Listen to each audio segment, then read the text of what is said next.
Hello there and welcome to my survival guide to Mr Birling. In my view, Mr Birling is Priestley's summation of everything that's wrong with our society and the fundamental block to human progress. But let's have a little look at how he presents him and let's get him ready for our English Literature GCSE. Now throughout this video I'm going to be going through Mr Birling but looking carefully at our English Literature mark scheme. We're trying to get a band 4 which is going to get us a level 5. Now to get us a secure band 4 we need to have a clear line of argument established in the conceptualized introduction. We need to have an understanding with relevant suitable quotes taken from across the play. We need to be able to pick up on elements of language. We need to be able to talk about the effective writer's methods, which is basically what is his purpose, what's he trying to tell us through the choices that he's made. We need to be picking up on different ideas and perspectives, offering multiple interpretations, and we need to be linking it all back to the context.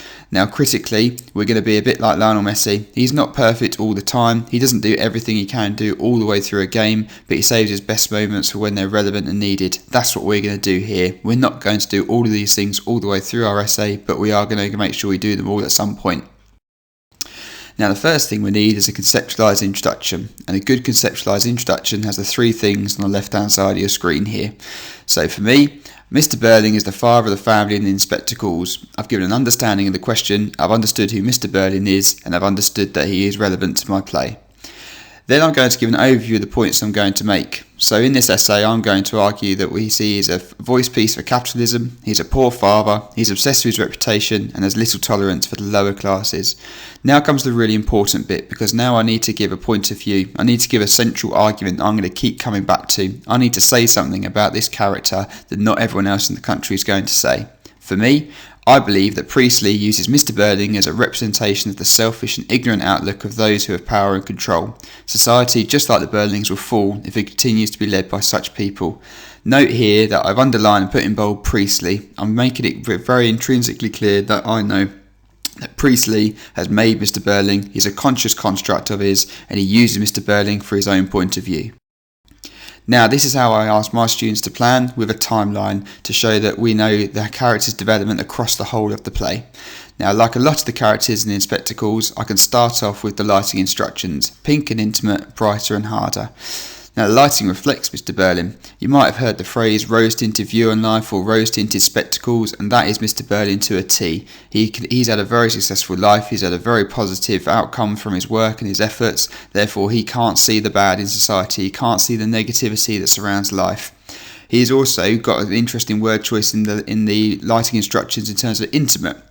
He's quite intimate with his family, he's enjoying the evening, he's enjoying being with Gerald, he's got a quite intimate relationship with them around the table, however not so the rest of society. Quite key that Eva Smith is a driver of the plot of this play, but is never seen with Mr Birling, never seen on stage with them. They don't want to associate themselves with that side of society.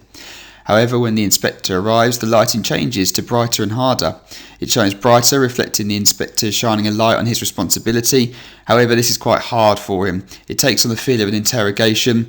It's showing that the upper classes are not comfortable with this lesson they're learning, and it's something that they don't want to face. They have to have their eyes open quite brutally, so they can see what they're doing wrong. So I've done paragraph 1, now I'm going on to paragraph 2. In my paragraph 2 I'm going to pick a really key line that Mr Birling says quite near the start: unsinkable, absolutely unsinkable. Now in this line he's referring to the Titanic, and the Titanic symbolises Mr Birling. Both of them are the ultimate symbol of capitalist power and success. Both of them thought they were untouchable, however both of them sunk unexpectedly. Now this is quite ironic, and because the audience will know the Titanic sinks in 1912, so this is showing Mr Birling's naivety and his inability to see the downfall of his class and his outlook. He's been blinded by his own success, and he can't imagine or fathom a time where he would not be able to be as successful as that. Now this is Priestley associating these negative characteristics with his class, because he is making a key message about the capitalist leaders of our country at this time. So first 2 paragraphs done, now I'm moving on to paragraph 3. And I've got a really key quote. I love this quote: like bees in a hive. So this is a simile that shows that his point of view on socialism, that he thinks a socialist society is like bees in a hive. So if you imagine bees in a beehive, they're chaotic. He thinks that if the people didn't have the class privileges that he's become used to, that would be a world that would be quite dangerous and quite painful.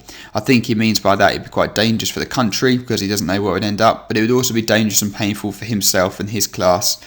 Now, as you also know, bees have different categories, a bit like humans in 1912. They've got the worker bees, the soldier bees, and the queen bee at the top. And he believes that amalgamating all these different classes together would be quite uncivilized and animalistic. It's not something befitting humankind. However, I think this is a really clever, beautiful quote from Priestley, because I think it's quite ironic the way that he's actually given a backhanded compliment to people like Eva Smith and the workers. They are our bees, they are integral to our life, they're integral to the society that we have, they're integral to Mr Birling's existence, but he's too blind to see that. He can't recognise how important these people are to him, and this echoes Priestley's socialist message. So paragraph 1, 2 and 3 done, now on to paragraph 4, and this is a central quote from Mr Birling. It's my duty to keep labour costs down. This captures him as the voice of capitalism. He's got no concern for the human impact of his business choices. What he's worried about is making a little bit more money, and he's not worried about the physical and psychological impact that's going to have on his workers. Sadly, he sees labour as a cost. There is no gratitude or respect for the working classes and the people that are making him rich. He just sees them as a cost that he has to manage. However, it's very easy to bash Mr Birling, and I want to be able to offer an alternative view on him. Now, he does use the word duty, which suggests that he's bound by the expectation of his class. He hasn't got really a choice here. It's a requirement of him as a middle class person, a middle class capitalist businessman, that he has to keep the lower class poor, he has to keep them in their position. It's his duty to do so. We see throughout the night how conscious he is of what Gerald thinks of him, and he's very concerned about his reputation all the way through. And it is this concern for his reputation that makes him feel he needs to keep the poor people poor. It is his duty to do so. Now, Priestley has outlined a very important, very sad and key message here, that so long as that is the priority for our leaders, there is never going to be a hope for the lower classes. So I'm making good progress in my essay now. I'm on to paragraph 5. It's now time for the inspector to leave, and Mr Birling says, "You'd better ask Gerald for that ring he gave back." A really sad quote, because Mr Birling represents the capitalists, he represents the upper classes, and he represents the older generation, and Priestley here shows that despite everything that they've learnt this evening, he has not changed. He's still just as stubborn in his point of view, but he's also still driven by material goods, hence why he's so interested in the ring. But he's also still concerned about his reputation and making sure it improves, hence why he still wants to be a part of Gerald's life, bearing in mind this guy has just been cheating on his daughter. Now, this is proving contextually in World War I and World War II that the older generation, the capitalists and the upper classes, will not change again and again, and eventually our society will have to learn their lesson in fire, blood and anguish. But I think this is particularly sad because of this attitude he shows to his daughter. We've seen throughout this play now that the young Eric, Gerald, Sheila, in their own little ways, want to make a better world. They want to show redemption for their actions. They want to be sorry for what they've done. However, the contempt and disregard that is shown by their seniors in this little quote shows that they really don't have a chance. What hope have they got to change the world when the people at the top of society think like that and talk to the new generation like that?